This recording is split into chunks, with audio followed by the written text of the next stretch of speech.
Welcome, everybody. This is Eric Stark with Radio Arizona RV. This is episode number 41.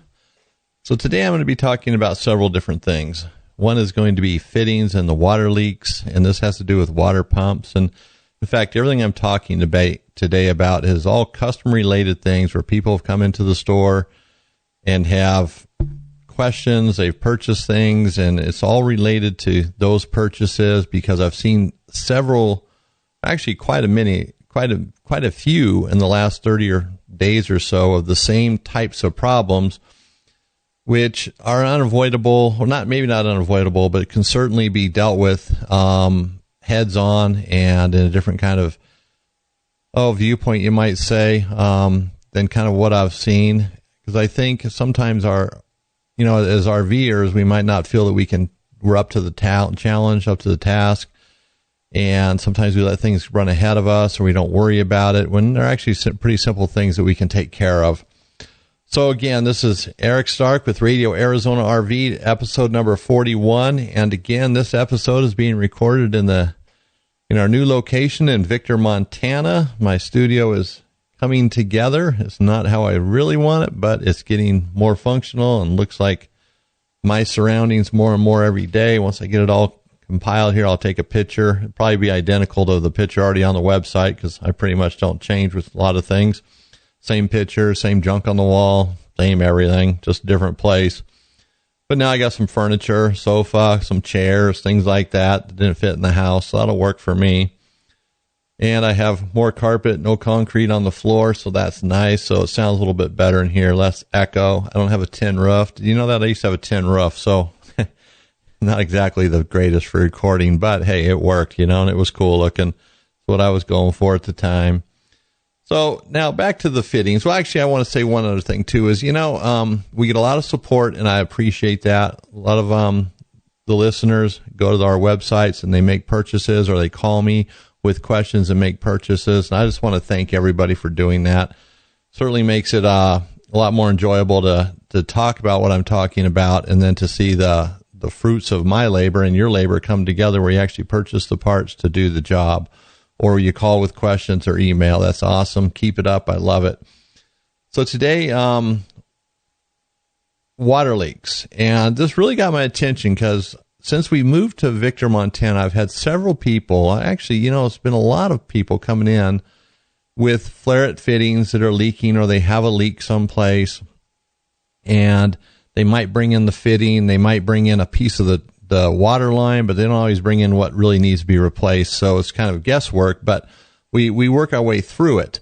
But what really stood out to me as a customer, and this guy's he's a smart guy. He's sharp, but he was replacing his water pump and he didn't want to go with a higher PSI water pump, like 60 PSI or 50 or 55. I think it was 50 actually.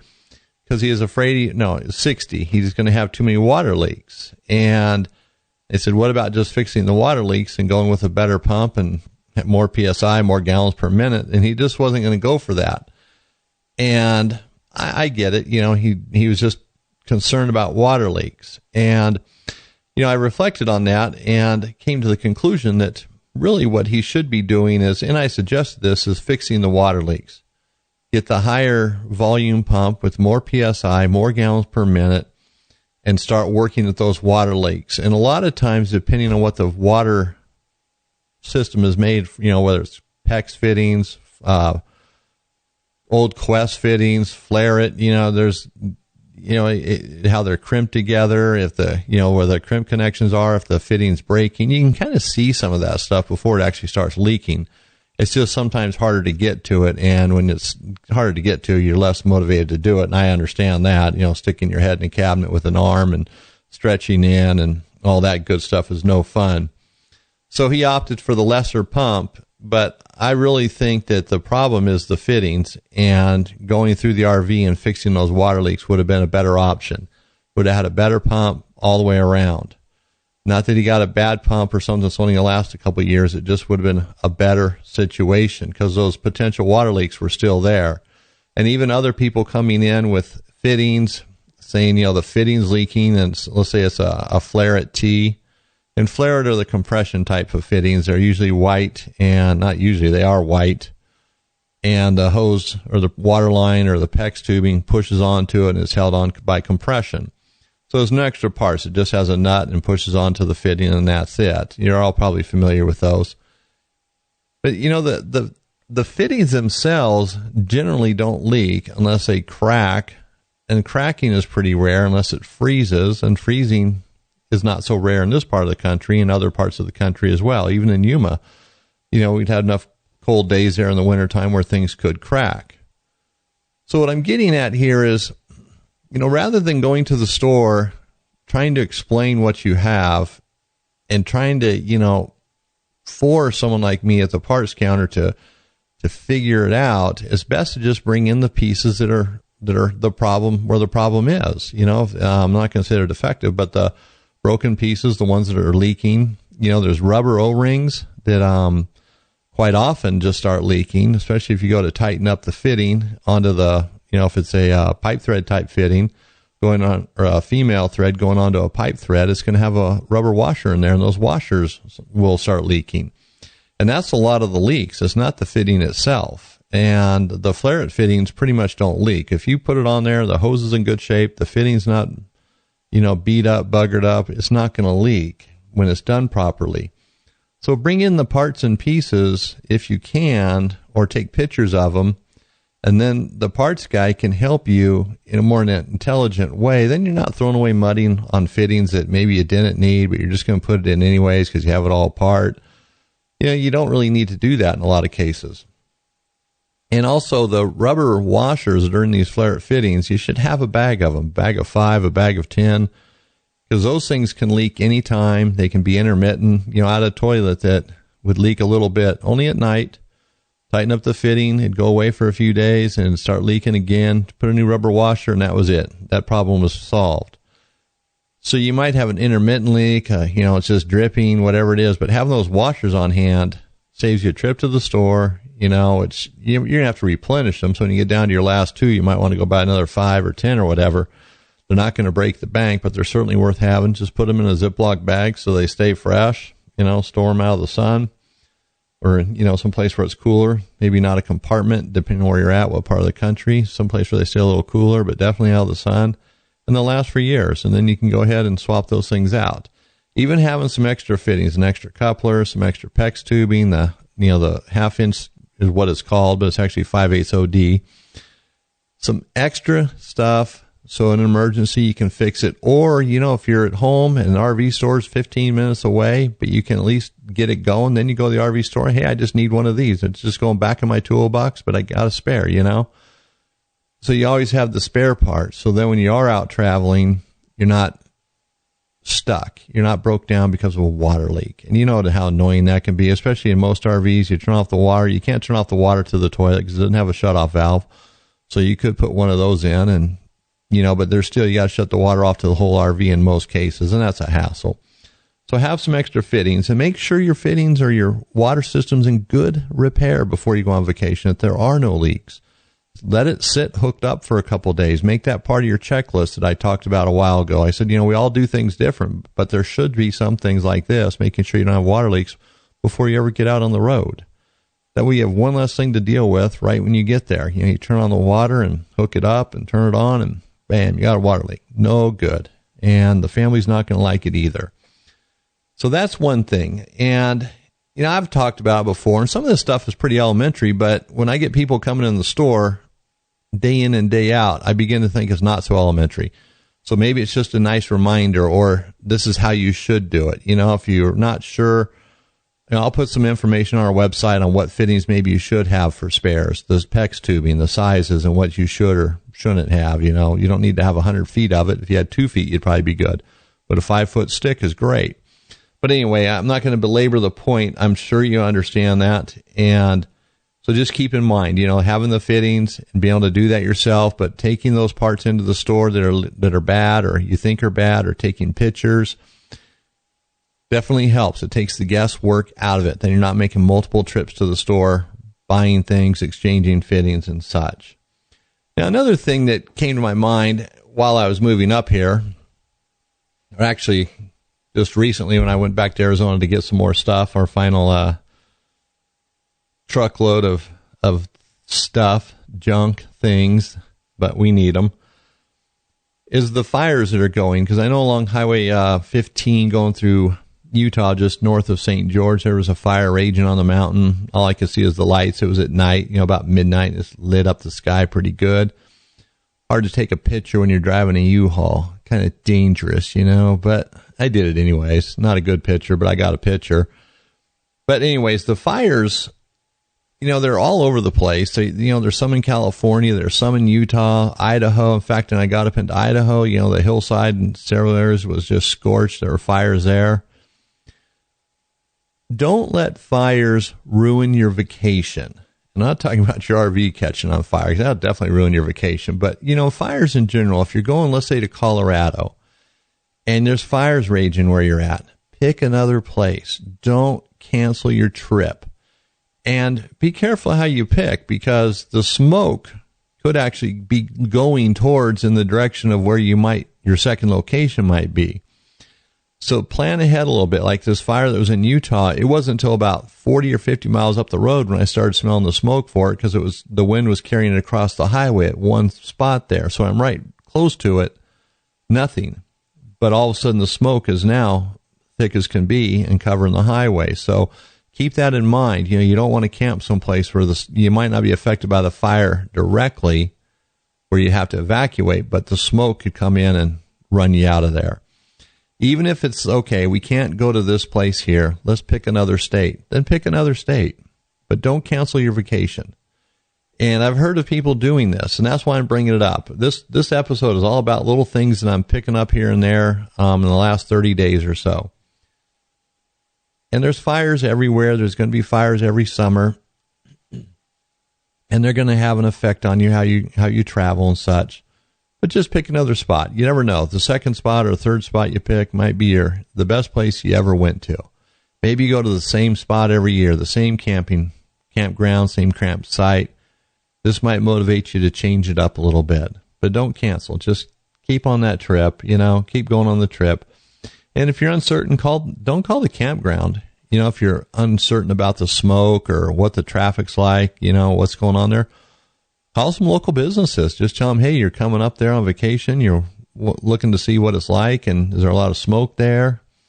Call the local fire department, sheriff's department, police department. Call somebody that's going to give you I'm not saying RV parks are going to lie and just dupe you to come in, but, they do want you there, and they might not be paying attention to it or thinking about the way you would. And I would call around. You could call the RV park. I shouldn't say don't call them, but call around in that area where you're going and get the gist or kind of the feel for what's going on, whether you do want to go there or not.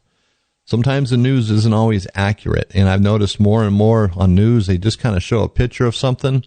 There's a fire in California at this spot, and then that's it. They're done. It almost takes like going to 3 or 4 channels or looking at a newspaper, going online and kind of digging to really get the details. So if you call someone in the local area, you'll get the details. You'll definitely get the details, and that's really what you want. So I know that's kind of an odd thing. It really doesn't have anything to do with RV maintenance and education, but it's certainly something to consider. There's no point in canceling a vacation, especially, you work hard, want to get that RV out and use it. Those things are designed to be used, not to sit like mine. Mine sits way too much. I got to use it. So here I am telling you to do something that I'm not exactly doing myself. Shame on me. But that's life in the RV business. It's 24/7.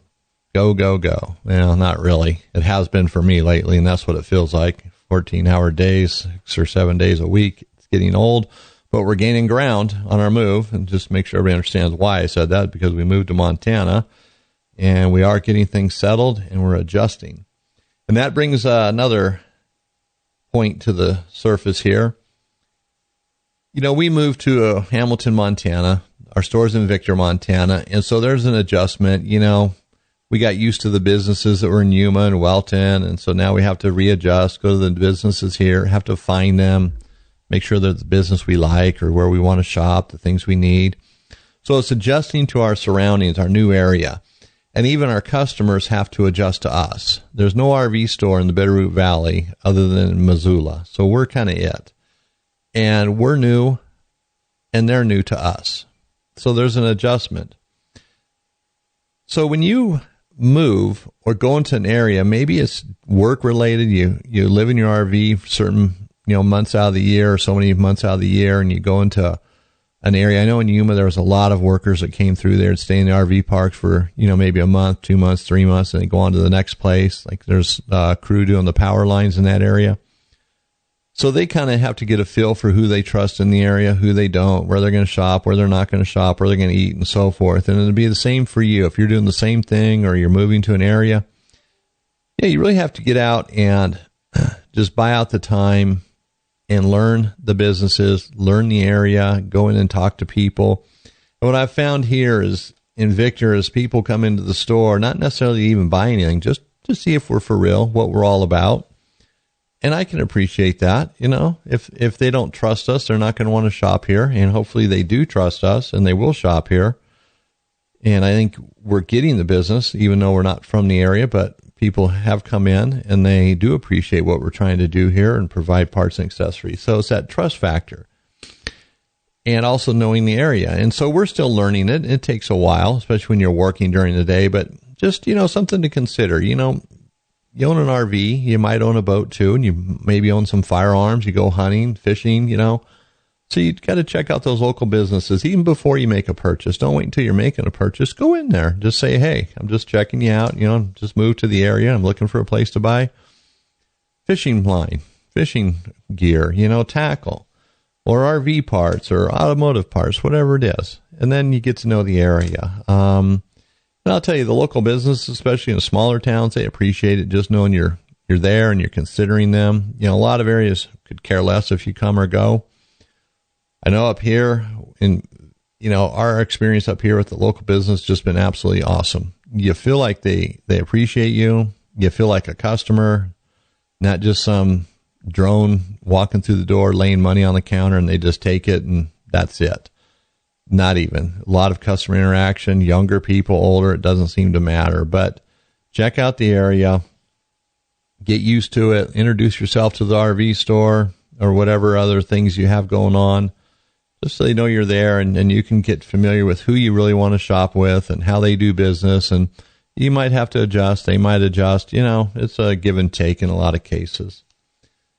So another point that I've talked about this in the past, and in fact, I talk about it a lot just with customers in general, is recording the things you purchase, making a record of it. It doesn't have to be a complicated thing. I mean, people come to the counter, customers walk in, they pull out their wallet, and they got, a piece of paper with about 9,000 lines of information on it. But it gets the point across because they know what they're looking for. Oh, this is what I bought last time, and they have the part number. You can barely read it, but they have it. But now with modern technology, most everybody has a smartphone. Most everybody has a tablet of some kind, a portable device, an Android or an iPad.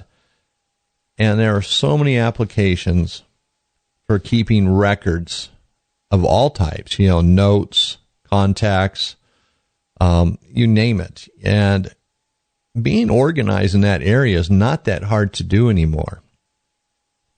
There's an app that I use. It's called Evernote, and it works on my computer, it works on my iPads and my iPhone, and it actually works on Android devices too.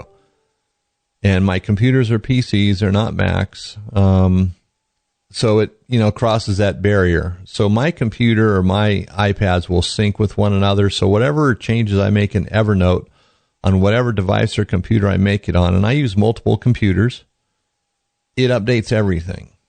So everything's always up to date. And, you have to have a Wi-Fi connection, obviously, because it works over the internet.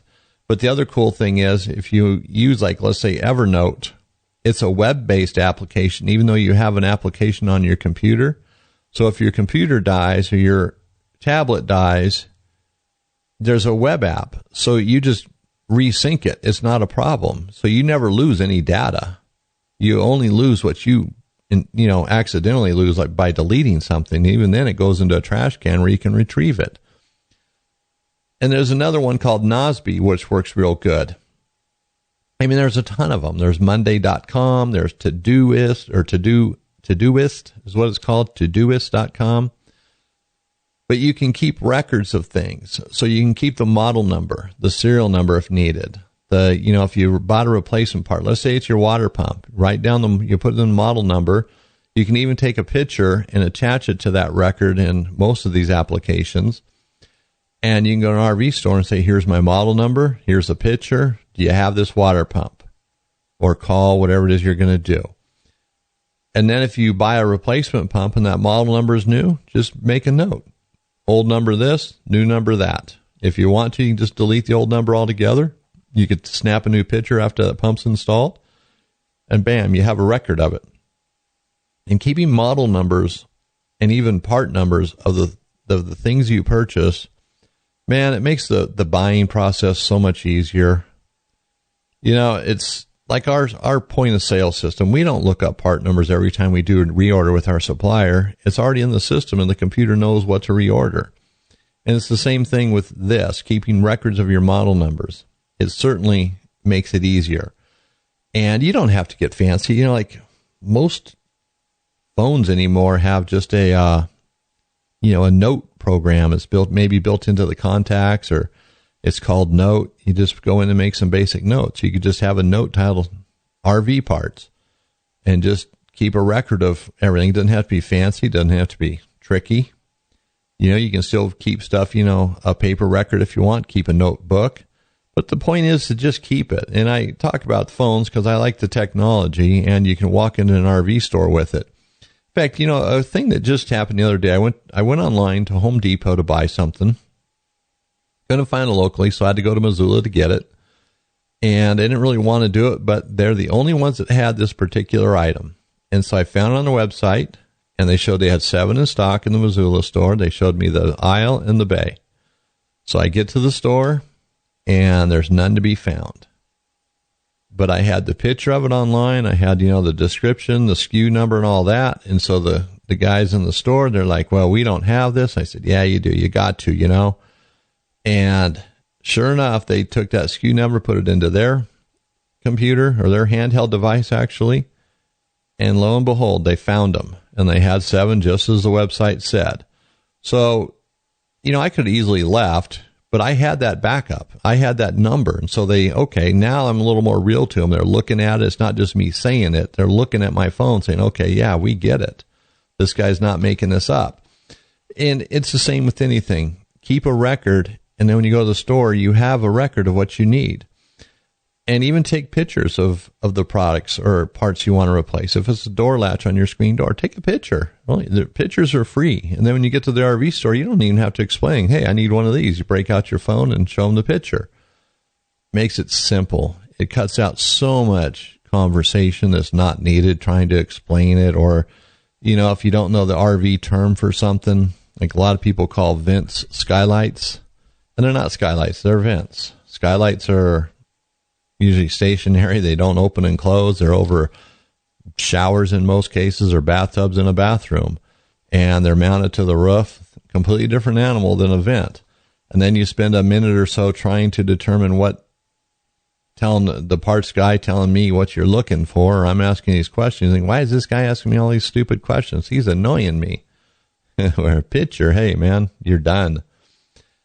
So that's just nice reminder there. And Evernote, Nosby, Monday.com, Todoist, these are all applications that I use, and I use them regularly, and I use them for various things. I'm going to thin it out. The herd needs to be thinned. I have too many, but definitely things you want to use. In Nosby, you can actually make templates.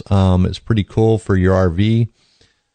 So you could kind of make a model number template and have all your stuff listed, the model numbers, probably a little more work than you'd want to do. In fact, a little more work than I want to do, but definitely something, there's something out there that you can use just to keep track of these things, and it's well worth it.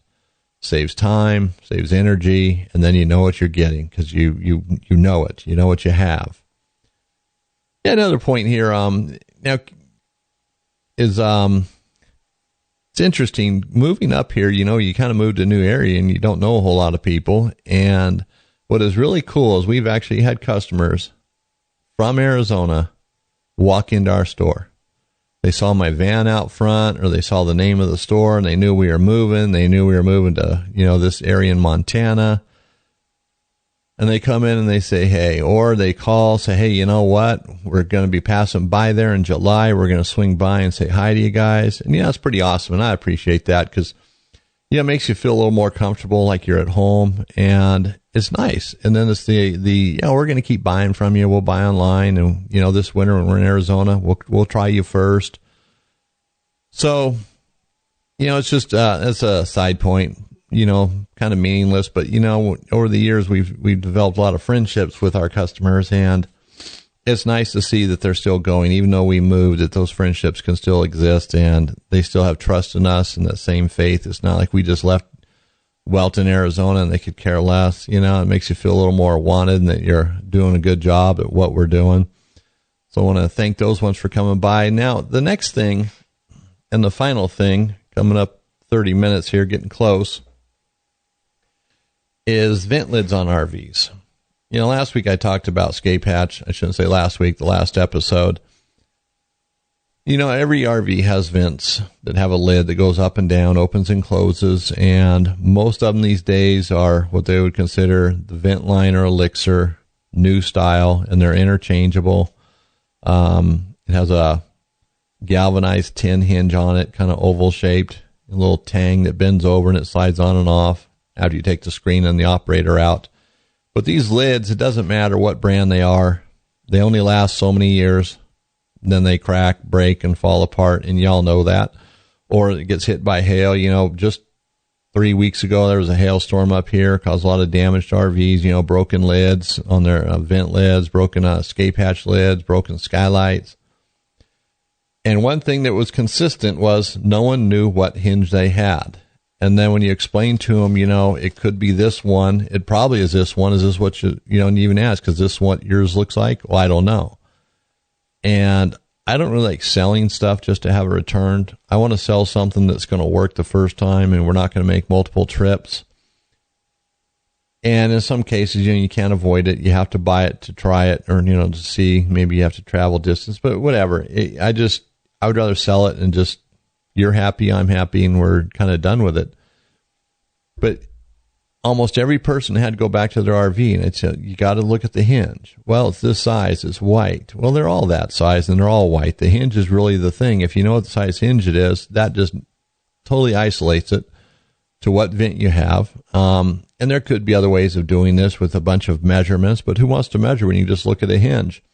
And then take a picture of it. If you come in with a picture, it's a done deal. And remember, the hinge is on the roof. You got to go on the roof to get a picture of the hinge. You can't get it from the inside. And I think that's where the frustration comes in. Is you pretty much got to take the vent apart. I mean, you have to take it apart anyways, but you got to get on the roof and do a little more work to get a nice picture. But I'm not trying to really talk about the vent lids and replacing those. It's more of how to extend the life of them. And it amazes me as to how many RVs are on the road today that do not have MaxxAir covers on them, or the Camco version of it, or the FanMate, I think, is the other one. MaxxAir was the original vent cover, so it goes over the vent. It has a vent on it, so your existing vent, the lid can raise, open, and close. Then the MaxxAir's on there, so if it's raining, water's not going to come in. The vent lid's not exposed to the elements, not exposed to the sun, not exposed to the hail. Now, depending on the hail, it doesn't matter what you have up there, it's going to destroy it. But even with that, with a MaxxAir or a similar type cover on there, your lid's going, the MaxxAir can take a lot of hail, a lot more than a vent lid can, especially after the vent lid's only, a couple of years old. And even the white ones, they're even worse. Smoke is always better. It stands up in the sun a little bit better. But the point is to have a cover of some kind like that, a MaxxAir, a Camco, something on the vent. And I have them on my trailer, and I'll be honest with you, right now my vent lids are in pieces. They're sitting on the screens, and I don't care.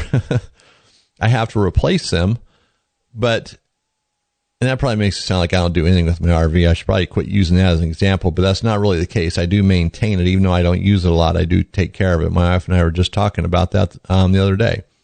Our RV is still in pretty good shape, even though we don't use it a lot. And the vent lids, I wasn't concerned. In fact, they were broken before we ever even moved. We drove up here with broken vent lids because I wasn't concerned because I had MaxxAir covers on them.